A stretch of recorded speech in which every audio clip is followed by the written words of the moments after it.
Hey, what's going on, everybody? Joe Menza here, and this is going to be a little bit longer of a video, so strap yourselves in and wet your paper down 3 times and do a little bit of a coating with some yellow ochre, some raw sienna, just to give the background a little tint. Taking our large Ron Ranson Hake, a lot of people have asked me to mention brushes and colors and things, so I'll try to do that a little better. Taking a little heavier yellow ochre, again, you can use raw sienna is fine. Sometimes I'll combine the two. So essentially what we're doing here is a waterfall with some rocky sides to it. Just out of the top of my head, I was just thinking I'd like to do some more waterfalls.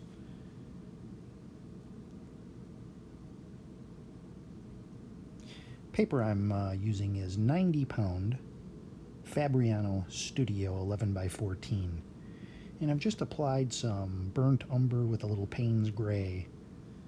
I may use a little Van Dyke brown from time to time, and this is what's going to establish the sides, the rocky areas.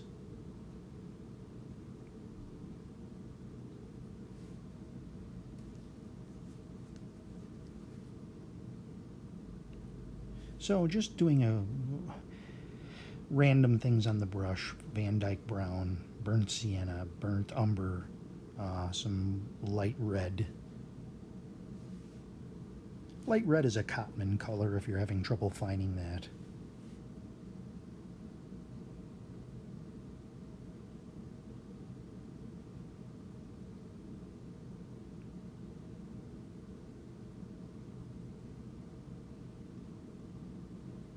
And I'm taking a little ultramarine blue mixed with a little Payne's gray here, and just want to do a little bit of a background.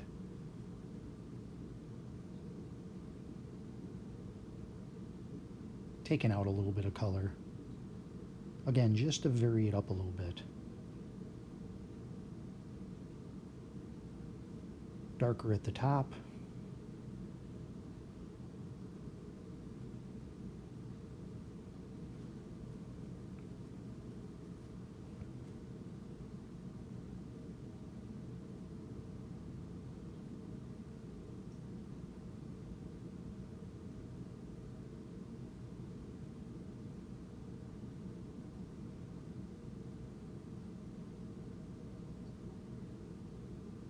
And now I'm taking a little bit more yellow ochre mixed with a little cad yellow hue. And I'm just going to create a little backdrop for the foliage that will be up at the top of the falls. Now mixing in a little bit ultramarine to bring in a greenish tint.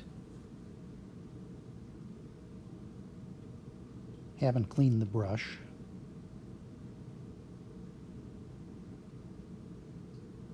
And now finally I'm coming in with even darker with Payne's gray.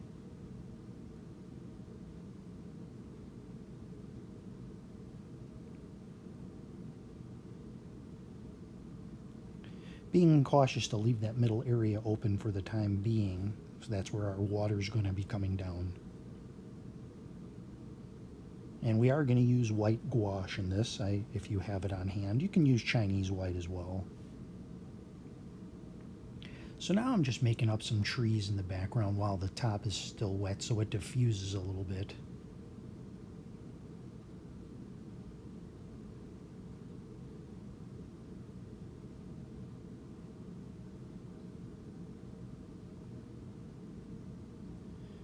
This is a rigger brush. This is a number 3.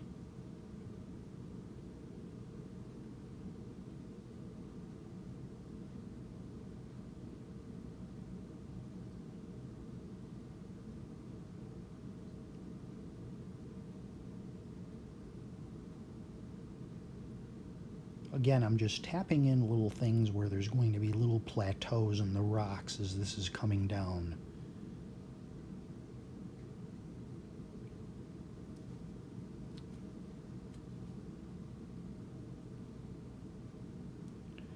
And just taking my rigger brush and making a few more distant trees.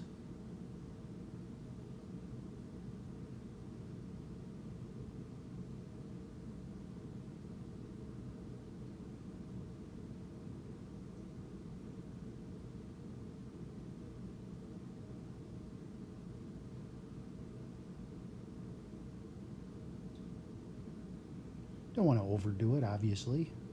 I think that's enough. And as things start to dry, you can come back and put more layers on top to darken things up.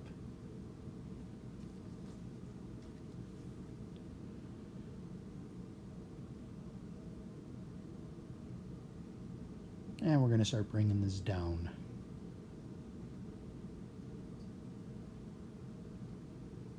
Taking my loyalty card now, my plastic card, you can use a credit card, and just scraping in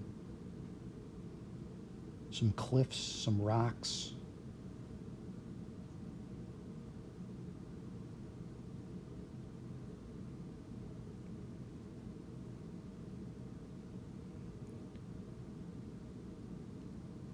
And now I'm taking some ultramarine blue and I'm bringing that down the middle.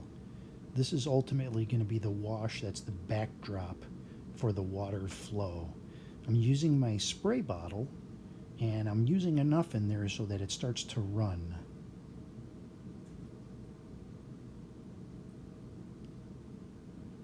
And just helping it a little bit with the brush. This is the medium Ron Ranson hake.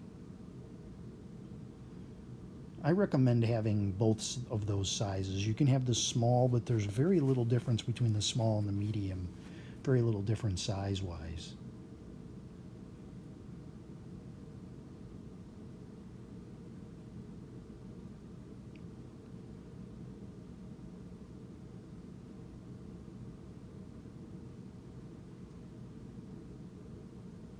Just pulling down a little color there. We'll have some rocks going, so we'll have some flow coming down. And I'm just using a paper towel now, a wet paper towel. This is tricky. This is one of those things I sort of keep working until it gets to be where I want it to be, layer-wise. I'm not really fiddling because I'm kind of going somewhere, and there's a look that I'm going for. Fiddling is kind of when you get beyond that point and you keep working it and working it and working it.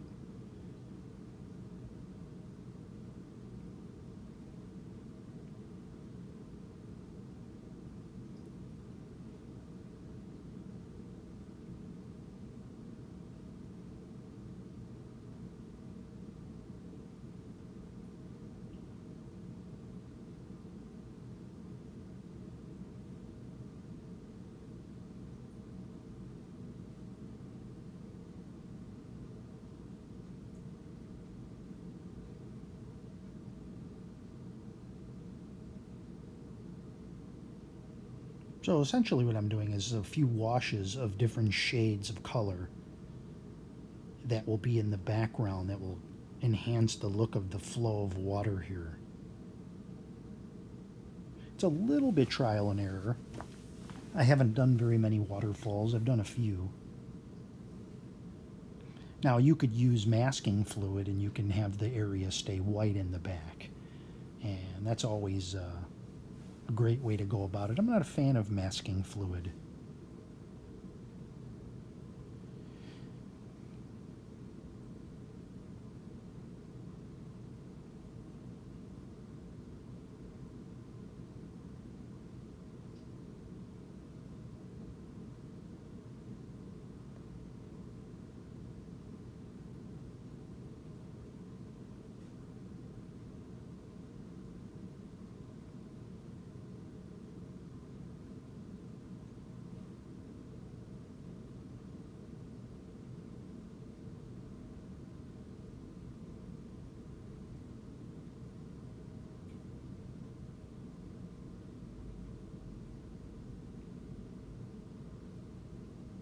And just taking different shades of ultramarine, some Payne's gray, and I'm using a lot of water. Eventually it'll dry back.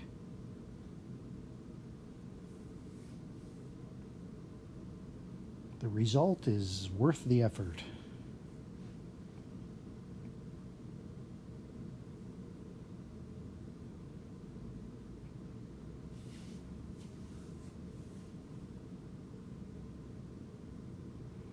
Well, that's drying. I'm just going to put in some more shelves here of the rocky areas.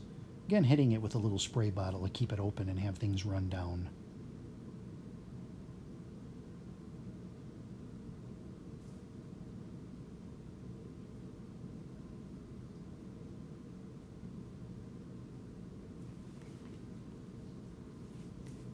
You can see how those trees and sticks and things diffused on top.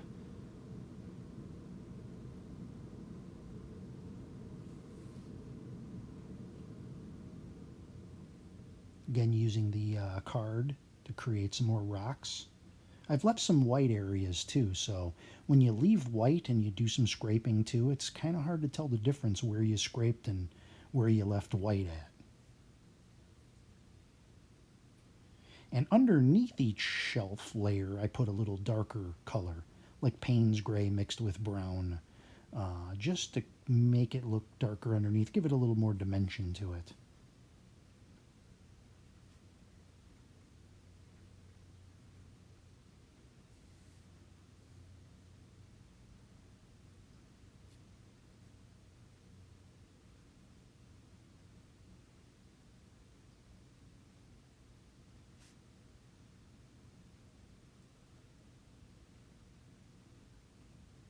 This one requires a little bit more detail, as you can see, if you want that rock wall to look realistic, to have darker shadows underneath certain rocks and things, and it'll make it pop eventually. I think it's starting to come into focus, I hope.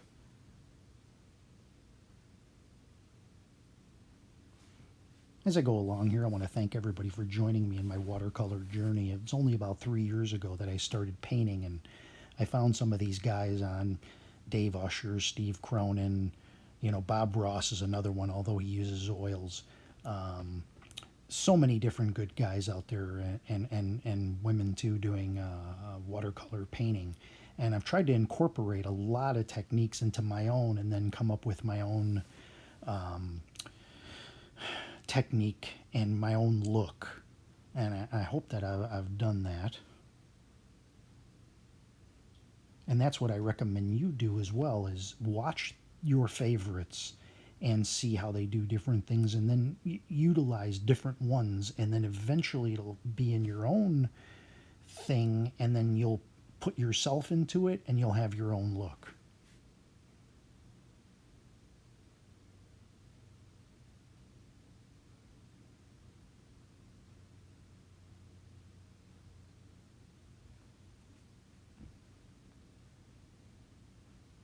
And of course, I just keep going along. It's sort of been documenting here. As I go along, I'm documenting my own journey. You can go on my Instagram and you can see paintings going back for like over 2 years, and my progress as I've gone along.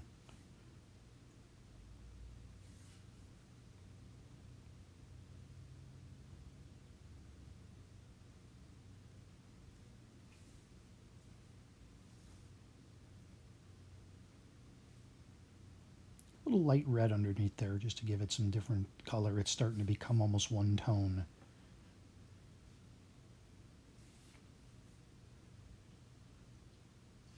Yeah, it's very therapeutic. I've gotten such enjoyment from it that I feel like, artists throughout the centuries, they essentially pass down their what they've learned to the next people, and it just keeps carrying on and carrying it on, sort of a pay it forward sort of a thing. And that's what I think these videos do for people, and I get a lot of positive feedback, and it seems to be helping a lot of people, and that's great.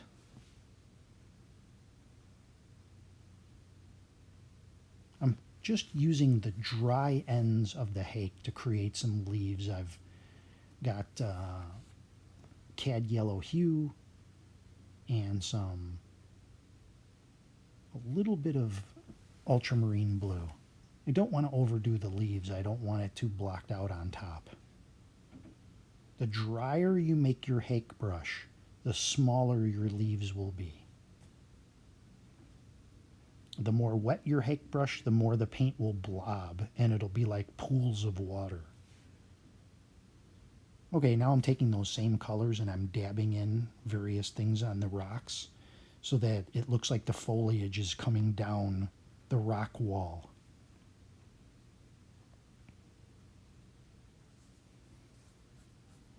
And it's starting to shape up very nicely.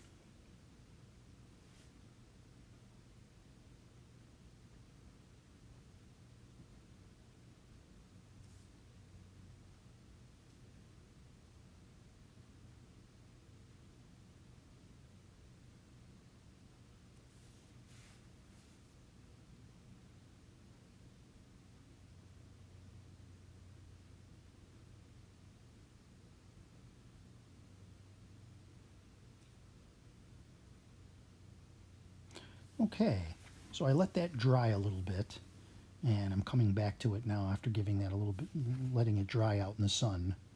I don't have my hair dryer on the back porch.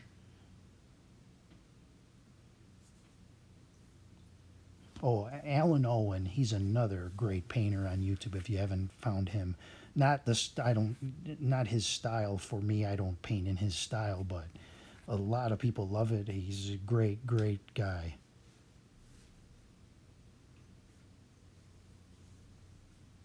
And a lot of us has become friends over on Facebook. We're in the Ron Ranson group over on Facebook.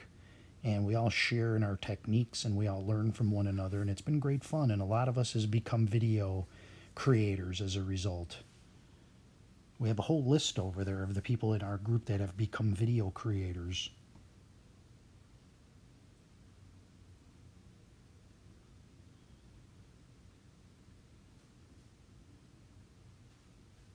Okay, so one last wash on here using some darker gray, some Payne's gray. I'm going to give it one last spritz.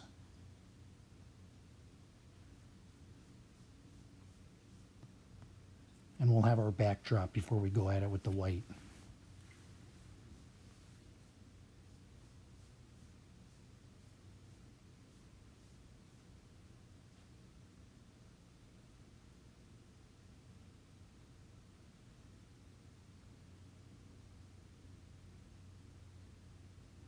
Just tapping it with a little paper towel just to blend that in a little bit.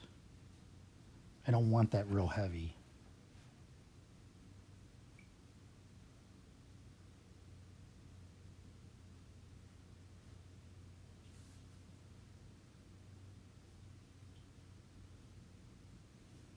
And sure enough, I say that, but then I start dabbing it on pretty heavy.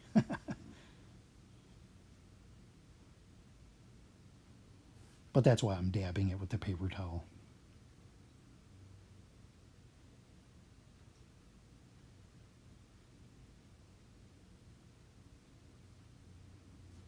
What this is essentially doing is like staining your paper and creating different levels of stain.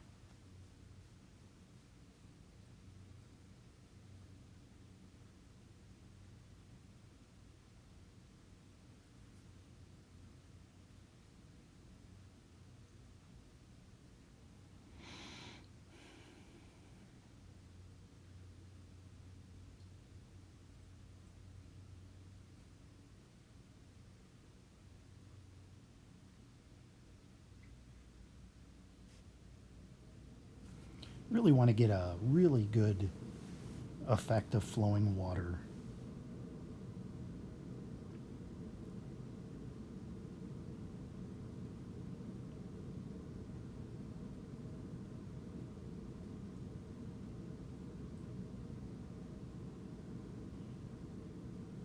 When I work with white, I like to keep it on the side of my board.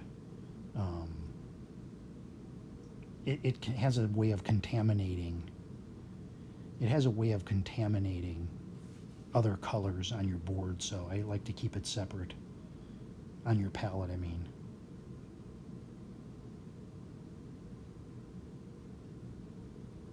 So I've added a little bit of white in there. With a little mixed with a little bit of blue. Kind of makes it a little creamy.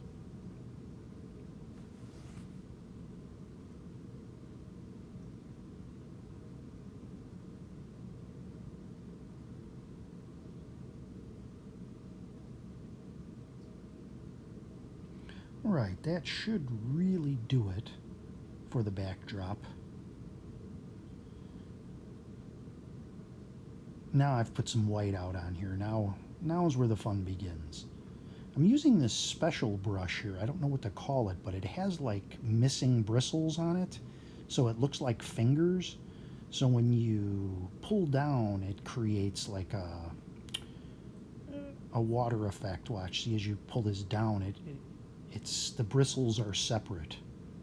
I don't really know what you call this brush. It's more of a specialty brush.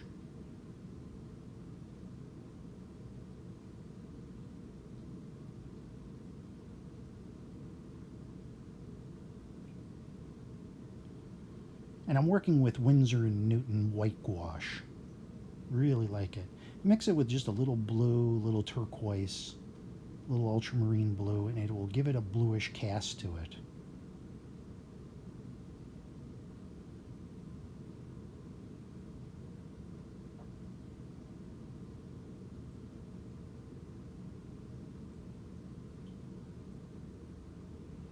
And you want to go in the direction of giving it the flow as the way it would come down these falls.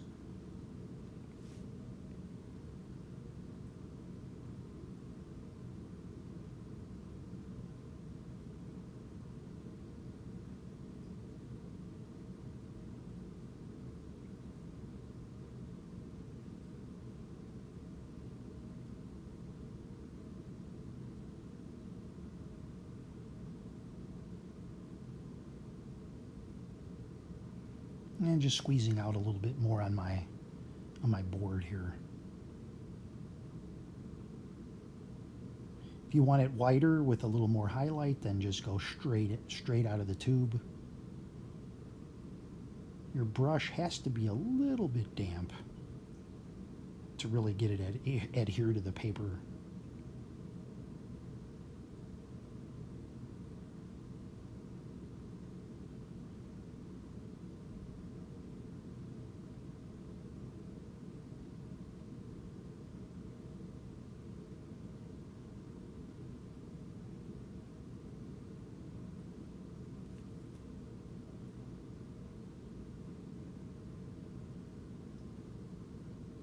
If you make this brush too wet, it won't have the separated bristles look to it.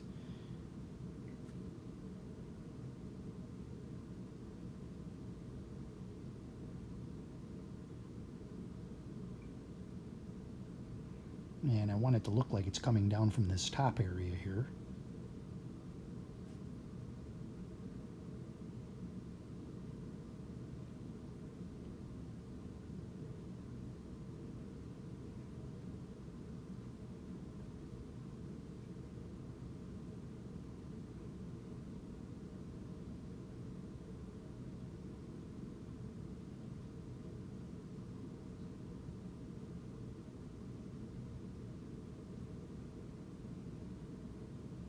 A lot of white in this one. Just squeezed out a little bit more.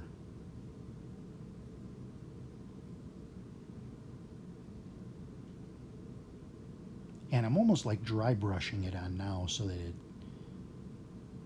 it has like a sparkly look to it.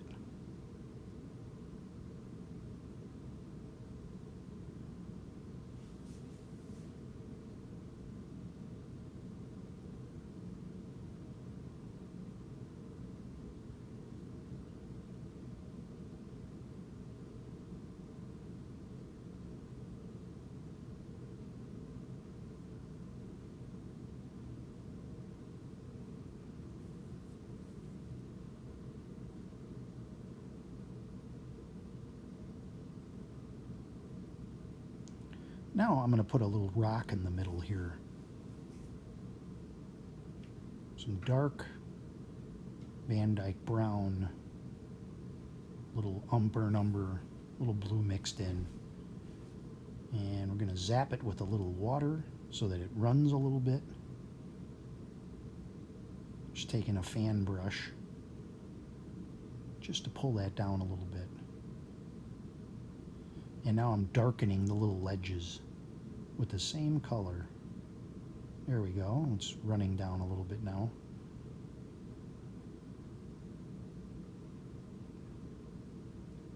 There's a little more of that dark color.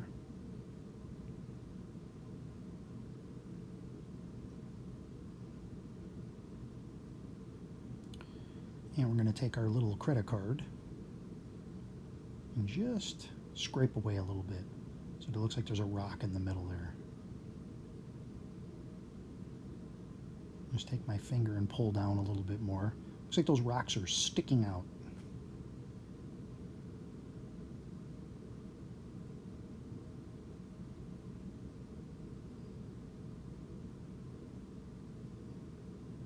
Take a little of that white.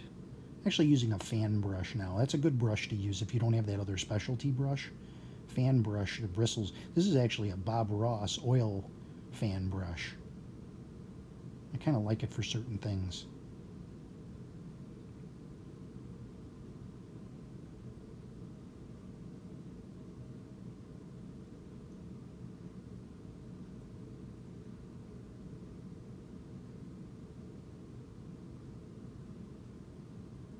Just dirtying it up a little bit.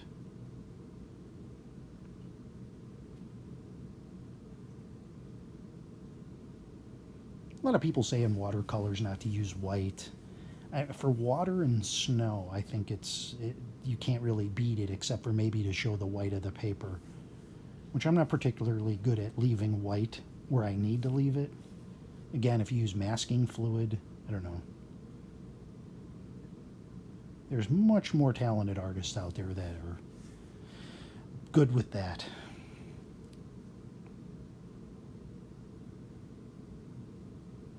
My idea is if it's the lazy guy's way to paint, that's probably the way I'll do it. Because it's about having fun.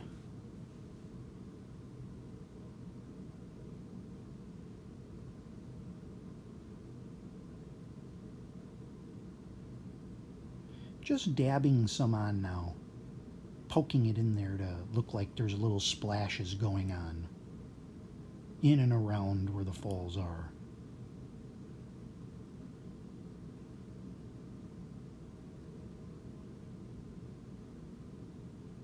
And I'm still doing that with the fan brush.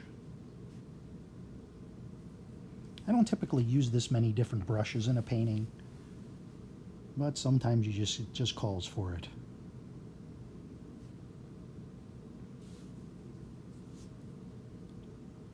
And I wanted to do something a little unique.